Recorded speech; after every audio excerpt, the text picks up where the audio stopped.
My name is Harriet Alice Mendels. I was born in The Hague, the Netherlands, on August the 6th, 1931. So I'm almost 88, but not quite. Well, I've had lots of pets since, but the first one we had was a little mutt that we picked up somewhere, and she was a puppy. And my father decided that we really didn't need to have a dog. My father was wonderful. He was the kindest, dearest man in the world. But the dog cried all night long, and my father had to go to work.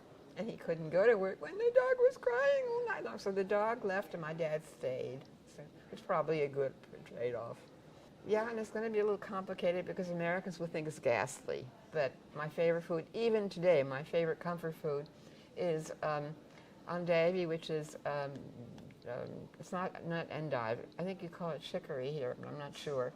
With mashed potatoes in it, and it's cooked for hours and hours and hours until it all mashes together. And then you put sausage in it, or you put a sausage in beforehand, or meat, or chicken, whatever. And it's just, in the cold of winter when it's dark and gray and snowy maybe, it's so comforting, and I still love it. And my friends say, oh, those are crazy Dutch vegetables. Yeah, well, maybe. Yeah. The first time I felt discriminated against because I was Jewish was when I was about 12 years old, and it was in this country. Excuse me, I must have been about 11, actually. And there was a Girl Scout troop that was very active near the places where we were living, and one of my classmates asked me if I'd like to go with her to join the Girl Scouts. My brother, my older brother, was already a member of the Boy Scouts.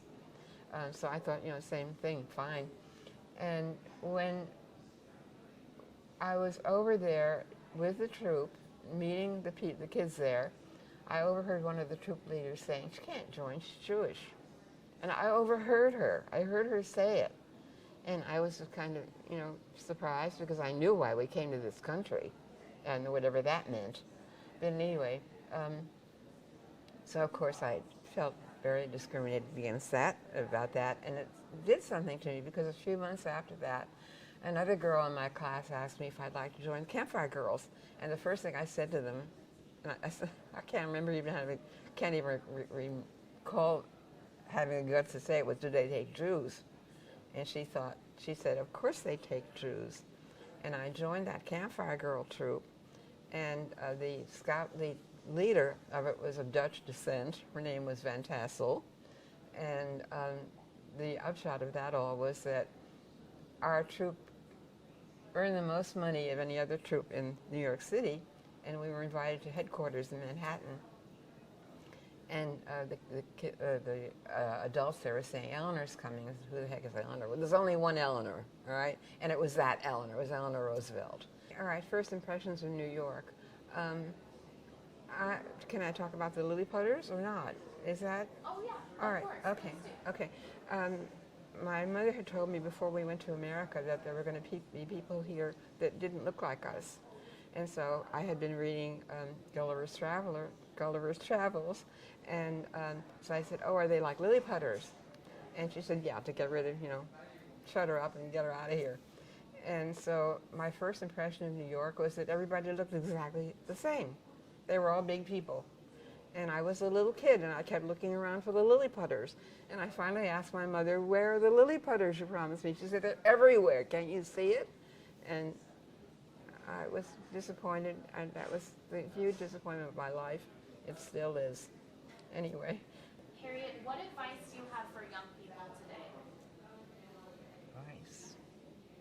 Learn history. Learn it well.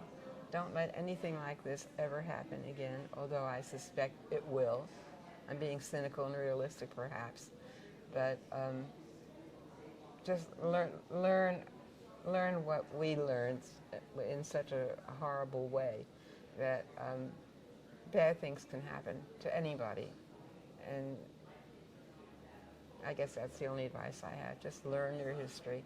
Learn your history, learn other people's history, and, you know, just do the best you can. Survive, for heaven's sake, survive.